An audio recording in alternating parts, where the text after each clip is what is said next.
علی میاں بھی۔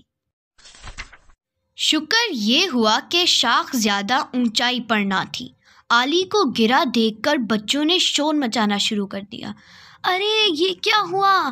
علی تمہیں چوٹ تو نہیں لگی؟ ہٹو ہٹو، علی کو چوٹ لگ گئی۔ شور شرابے کی آواز سن کر گھر والے بھاگے ہوئے باغ میں آئے۔ علی میاں کو دیکھا تو ان کے بازو اور گھٹنوں پر زخم آئے تھے۔ امی علی کو اندر لے گئیں، زخموں کو صاف کیا اور ان پر دوا لگائی۔ بچے یہ سب دیکھ کر کچھ سہم گئے تھے۔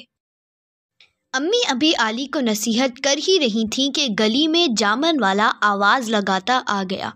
جامن لے لو، جامن لے لو، مزیدار جامن لے لو۔